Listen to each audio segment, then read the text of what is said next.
kiri. Ini apa namanya, terakhir. Kita habis ditolak berkali-kali. Kita ditolak. Ya, Sekarang bisa jadi. sekarang bisa terakhir. Dadah. Langsung aja ke pertanyaannya. Boleh. Pertama, apa saja produk pembiayaan kendaraan bermotor yang tersedia di Bank Mandiri? Produknya ya, kita ada kendaraan roda 2 sama kendaraan roda 4. Terus di kendaraan roda 2 juga masih ada produknya, yaitu ada motor baru sama motor bekas. Terus di mobilnya, di roda 4-nya ada mobil sama mobil juga, mobil baru sama mobil bekas. Terus kita juga produknya selain pembiayaan atau kredit, kita juga ada listrik. Artinya apa ya, listrik BPKB itu sama dengan kayak yang jaminan gitu, dana gitu, pinjaman dana dengan jaminan BPKB kendaraan gitu sih. Ya, gitu. Terus pertanyaan yang kedua, untuk pengajuan kredit kendaraan bermotor di Bank Mandiri, apa saja persyaratan yang harus dipenuhi oleh calon nasabah? Persyaratannya seperti biasanya kita hanya KTP KK, KTP kalau sudah berumah tangga itu harus wajib KTP suami istri. Kalau misalkan belum menikah itu wajib didampingi sama orang tua, boleh ayah atau salah satu atau ibu. Terus untuk keduanya kita harus ada bukti kepemilikan rumah, bisa disertakan dengan pembayaran atau nota listrik atau SPPT tahunan rumah itu.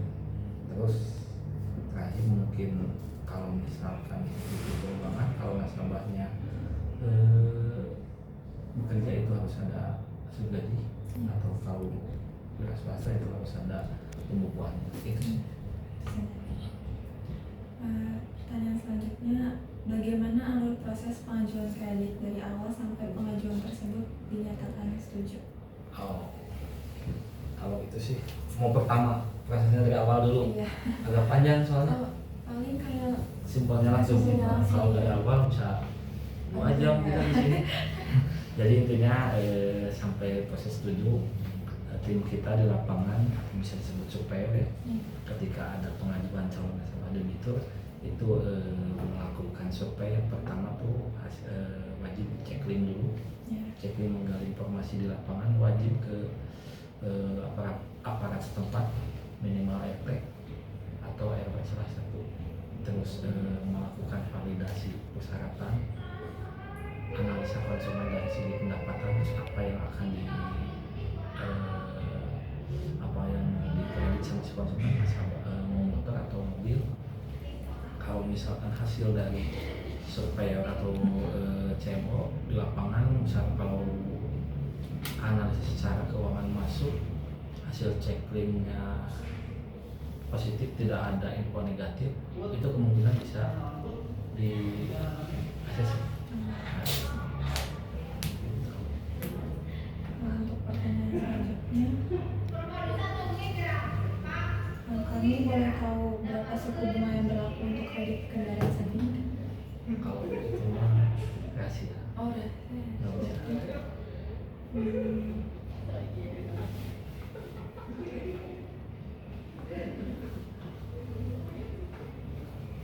Kalau metode perhitungannya juga kayak pakai sistem apa gitu? Maksudnya Maaf, metode perhitungan cicilannya? metode apanya? Metodenya tentang kita mengikuti aturan yang ditetapkan oleh OJK, seperti misalkan bunganya, terus ada standarnya gitu. Kita juga nggak bisa lebih atau tidak bisa yang oleh diatur sama OJK gitu. Kalau seperti itu sih metodenya gitu. Tetap kita juga diawasi oleh OJK. Jadi ada batas-batasannya. Untuk pertanyaan selanjutnya, bagaimana ketentuan jika terjadi keterlambatan pembayaran cicilan?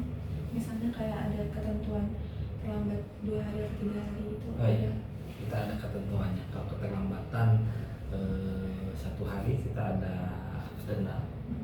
Dendanya tuh untuk kendaraan roda 2 itu 0,5% dari angsuran. Untuk kendaraan roda 4 0,5%. persen dari angsuran gitu sih.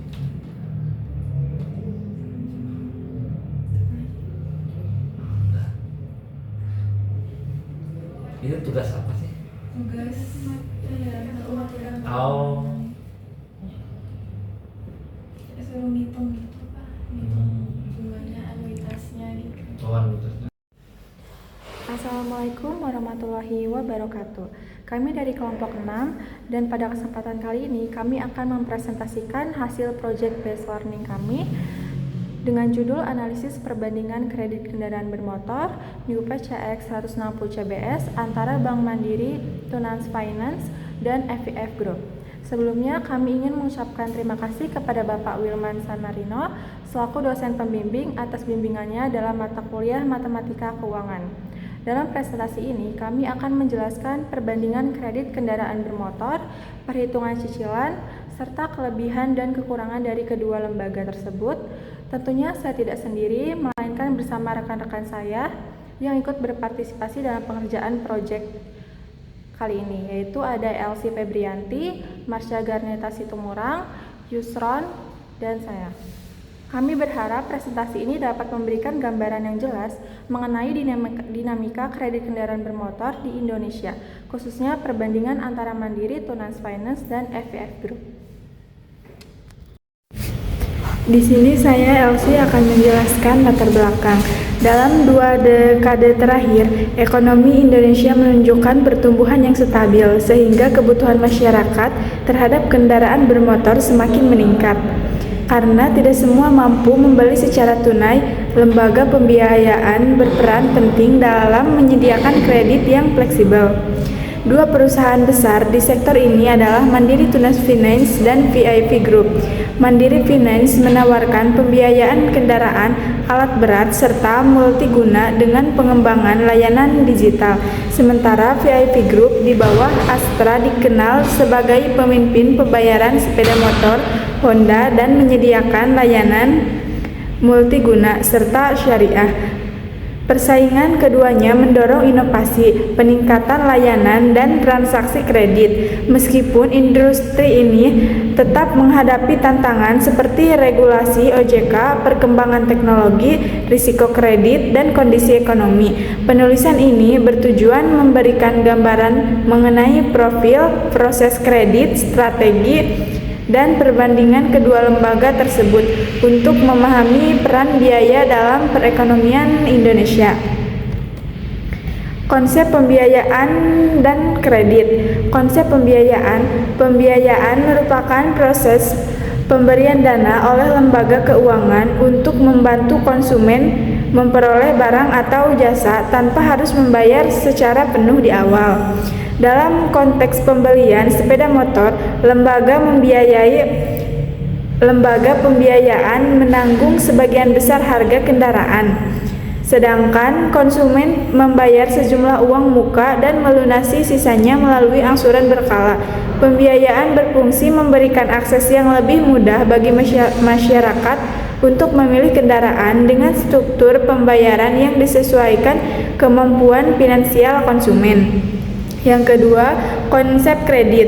Kredit adalah fasilitas pinjaman yang diberikan kepada konsumen dengan kewajiban pengembalian secara bertahap yang terdiri dari pokok utang dan bunga sesuai perjanjian. Dalam kredit sepeda motor, biaya tambahan seperti bunga, administrasi, dan asuransi menjadi bagian dari total kewajiban yang harus dibayar konsumen. Oleh karena itu, pemahaman mengenai 3 bunga, tenor, dan total pembayaran yang sangat penting agar konsumen dapat menilai apakah suatu skema kredit benar-benar sesuai dengan kemampuan dan kebutuhan mereka. Baik, saya Marsha Garneta Situmorang. Di sini saya akan menjelaskan tentang anuitas. Yang pertama, pengertian anuitas.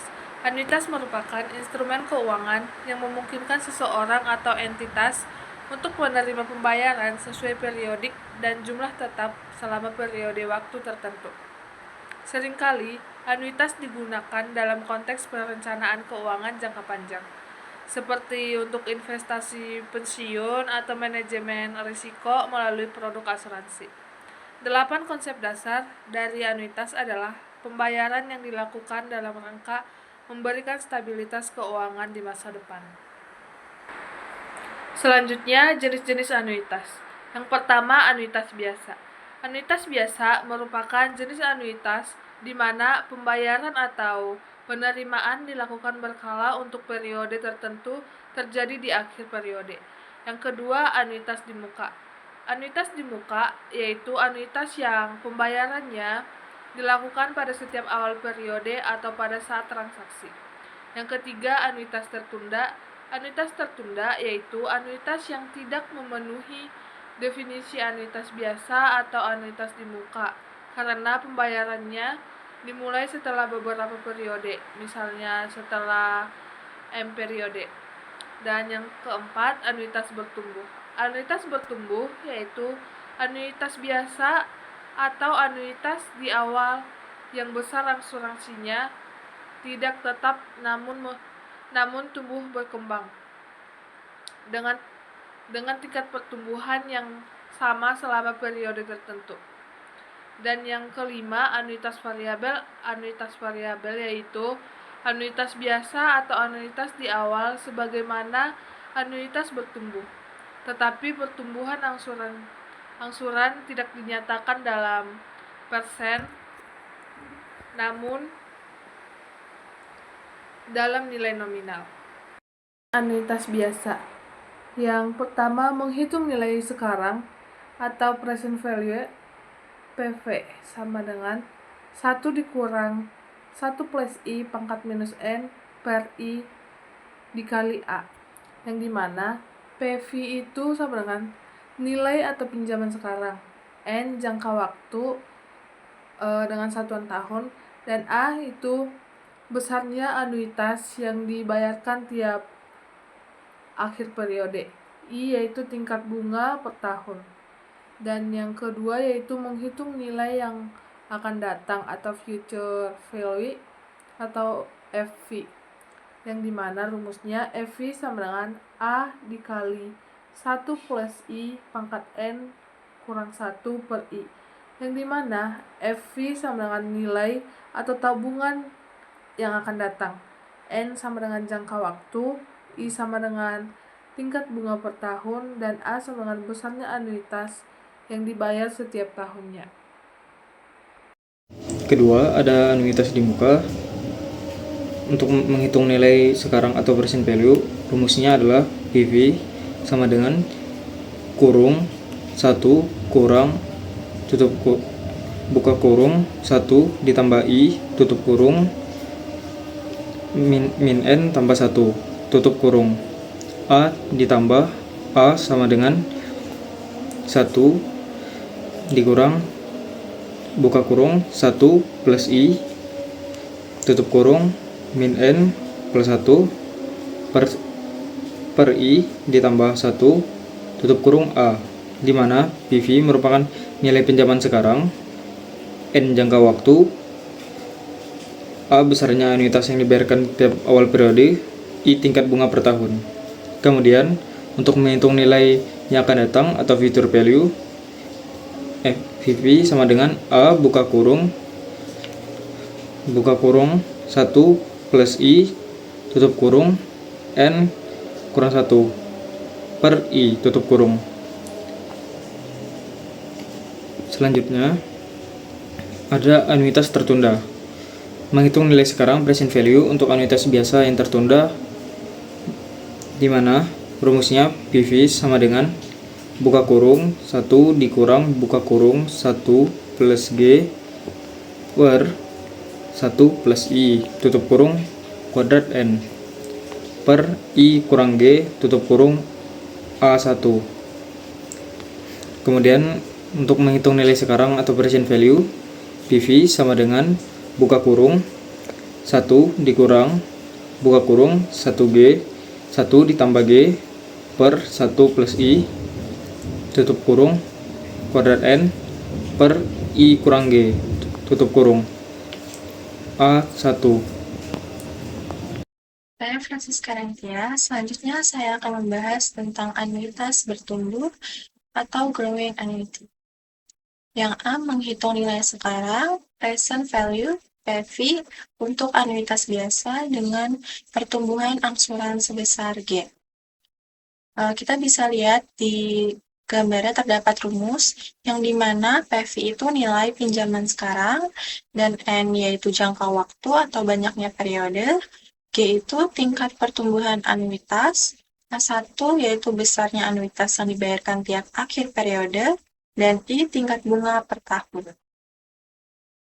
Selanjutnya ada yang B, menghitung nilai sekarang, present value, PV, untuk anuitas di muka dengan pertumbuhan angsuran sebesar G.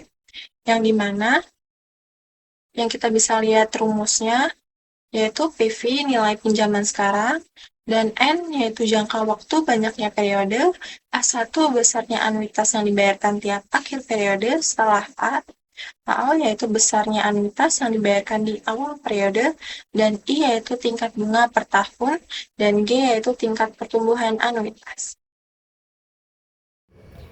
Selanjutnya ada profil Mandiri Tunan Finance. Mandiri Tunan Finance atau MTF adalah perusahaan pembiayaan terkemuka di Indonesia yang berfokus memberikan solusi kredit untuk kepemilikan kendaraan bermotor termasuk mobil baru dan bekas, kendaraan niaga, dan pada beberapa area sepeda motor baik bagi konsumen perseorangan maupun koperasi. Perusahaan ini resmi berdiri sebagai MTF pada 6 Februari 2009. Ketika Bank Mandiri Persero Tbk mengakuisisi 51% saham dari Tunas Finanseindo Saran, sebelumnya dikenal sebagai Tunas Finanseindo Corporation, didirikan tahun 1989. Setelah akuisisi, PT Tunas Finanseindo Sarana berubah nama menjadi PT Mandiri Tunas Finance. Kepemilikan MTF saat ini dibagi antara Bank Mandiri 50% dan Tunas Riden 49%. Dengan dukungan Bank Mandiri dan jaringan luasnya, MTF menawarkan layanan pembiayaan yang mudah, inovatif, dan kompetitif. Layanan ini membantu masyarakat dan pelaku usaha mendapatkan kendaraan sesuai kebutuhan, dari mobil penumpang, kendaraan niaga, hingga heavy equipment. Selanjutnya ada uji anuitas MTF atau Mandiri Tunas Finance, yaitu menghitung anuitas di muka. Karena kita pakai motor Honda PCX 160 CBS dengan harga motornya 34.580.000 dan DP-nya yang terdapat di brosur yaitu 6.916.000, yang PV-nya karena kita ngambil 1 tahun yaitu sebesar 27.664.000 dan I-nya yaitu 5% per tahun sebesar 0,05 dan N-nya 12 bulan atau 1 tahun.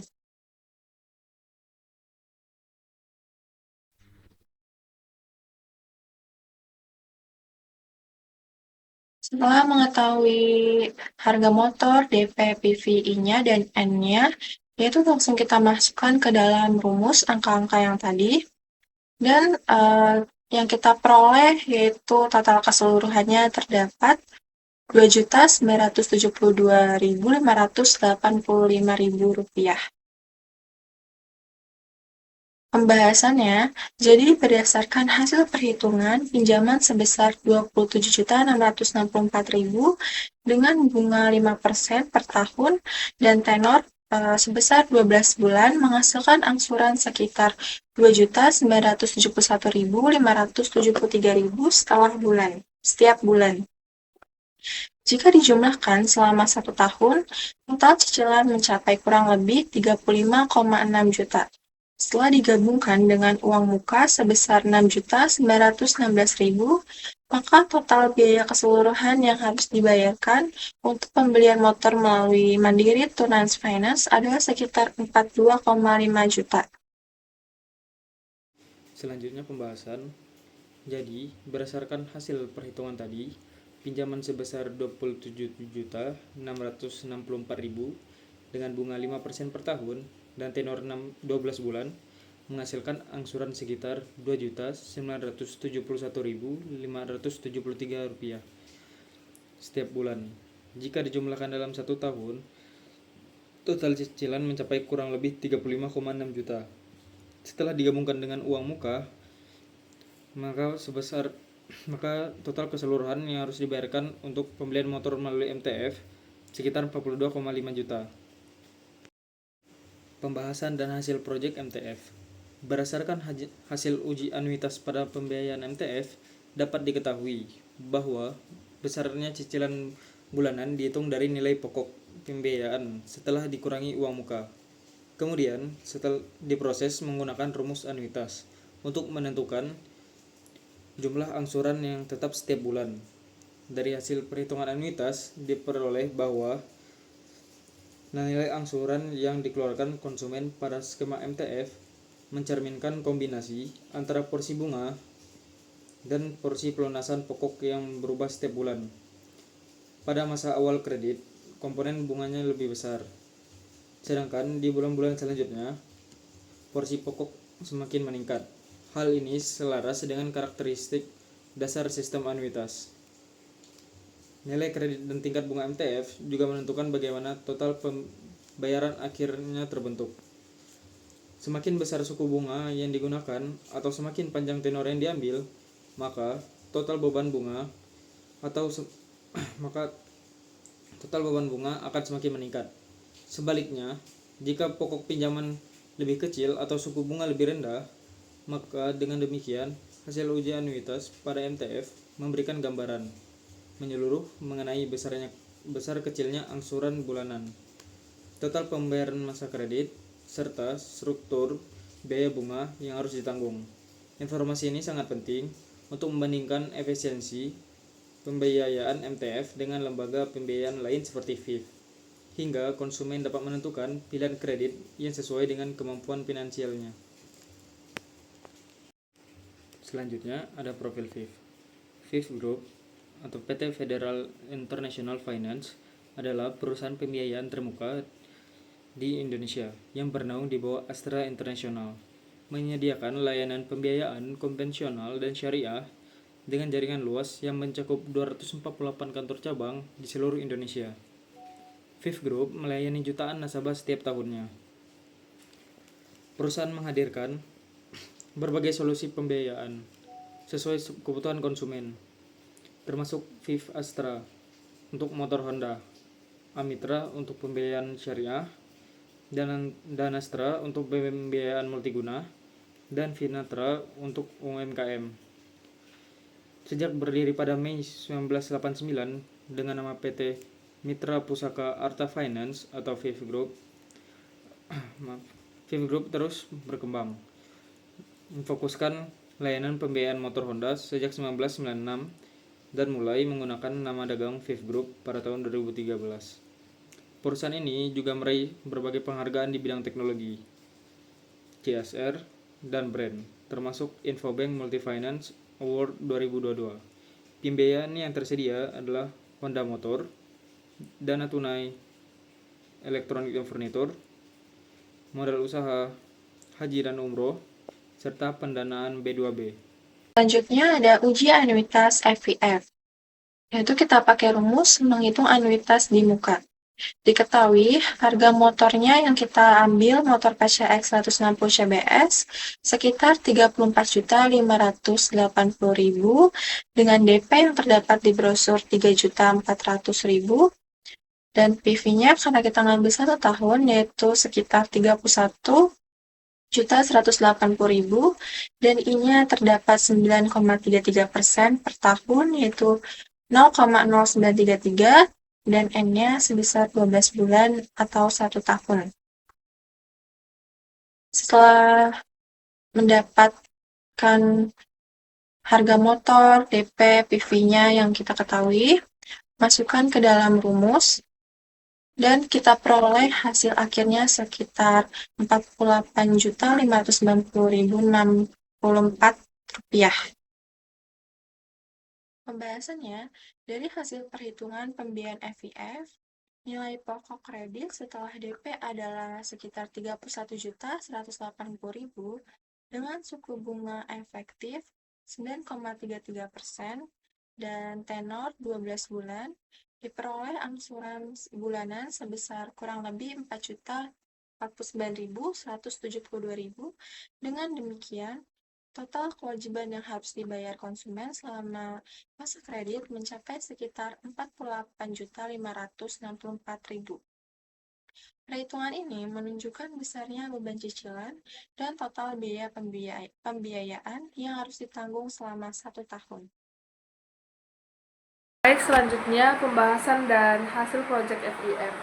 Berdasarkan hasil uji anuitas pada pembiayaan FIF, diperoleh nilai angsuran sebesar 4.049.000 per bulan. Dengan total pembayaran selama 12 bulan mencapai 48.500. Nilai ini berasal dari pokok pinjaman sebesar 31.180.000 dihitung menggunakan metode anuitas, di mana setiap angsuran terdiri dari porsi bunga dan porsi pelunasan pokok. Hasil perhitungan menunjukkan bahwa pada awal masa kredit, porsi bunga lebih besar. Kemudian, secara bertahap menurun sering meningkatnya porsi perlunasan pokok. Total bunga yang harus dibayar konsumen mencapai 17.410, yang menunjukkan bahwa beban pembiayaan cukup tinggi dalam tenor 1 tahun. Dan tingkat bunga yang terimplikasi dari hasil perhitungan angsuran berada pada kisaran 7,58% per bulan. Sehingga efek totalnya terhadap biaya kredit menjadi cukup besar. Angka ini tidak menunjukkan bahwa tingkat bunga yang terlihat pada simulasi jauh lebih tinggi daripada angka bunga dasar yang biasa tercantum dalam informasi awal. Sehingga konsumen perlu memahami struktur bunga yang digunakan atau flat, nominal, atau efektif. Secara keseluruhan, uji anuitas pada FIF memberikan gambaran yang jelas mengenai besarnya cicilan, total pembayaran, serta tingginya beban bunga yang harus ditanggung. Informasi ini penting sebagai dasar perbandingan dengan menyediakan pembiayaan lain, seperti MTF, agar konsumen dapat memilih skema kredit yang paling efisien dan sesuai kemampuan finansial. Selanjutnya, rekomendasi skema pembiayaan yang lebih menguntungkan. Berdasarkan hasil penghitungan anuitas untuk pembiayaan motor new Honda PCX 160 CBS, skema FIF menghasilkan total pembayaran sebesar 48.590.000 dalam tenor 12 bulan, yang menunjukkan beban bunga cukup tinggi terhadap pokok pinjaman. Sementara itu, MTF umumnya menawarkan suku bunga yang lebih kompetitif sehingga potensi total biaya pembiayaannya dapat lebih rendah dibandingkan FIF, terutama jika APR dan biaya tambahan lainnya memang lebih kecil. Dengan demikian, dari sisi efisien, biaya, dan beban bunga, skema pembiayaan MTF cenderung lebih menguntungkan bagi konsumen. Selama seluruh komponen biaya seperti administrasi, asuransi, dan provinsi sudah diverifikasi melalui penawaran tertulis sehingga dapat dipastikan bahwa total pembiayaannya benar-benar lebih rendah dibandingkan FIF. Selanjutnya ada bunga pasar. Yang pertama, saran bagi konsumen disarankan untuk selalu membandingkan beberapa alternatif lembaga pembiayaan sebelum mengambil keputusan. khususnya dengan memperhatikan total pembayaran, APR, dan seluruh biaya tambahan yang mungkin timbul. Konsumen juga perlu memastikan kemampuan bayar bulanan serta memilih tenor dan DP yang paling sesuai agar beban bunga tidak terlalu tinggi. Yang kedua, saran bagi lembaga pembiayaan. Lembaga pembiayaan disarankan untuk meningkatkan transparansi informasi mengenai suku bunga, biaya administrasi, biaya asuransi, serta simulasi angsuran secara rinci. Penyampaian informasi yang lebih jelas dan mudah dipahami akan meningkatkan kepercayaan konsumen serta membantu mereka memilih produk pembiayaan yang tepat. Yang ketiga, saran bagi peneliti mendatang. Penelitian selanjutnya disarankan untuk membandingkan lebih banyak lembaga pembiayaan dan variasi tenor yang berbeda, agar hasil analisis dapat memberikan gambaran yang lebih komprehensif. Selain itu, analisis dapat diperluas dengan mempertimbangkan faktor-faktor lain seperti kebijakan promo, nilai residual kendaraan, dan dampak perubahan suku bunga pasar terhadap skema pembiayaan.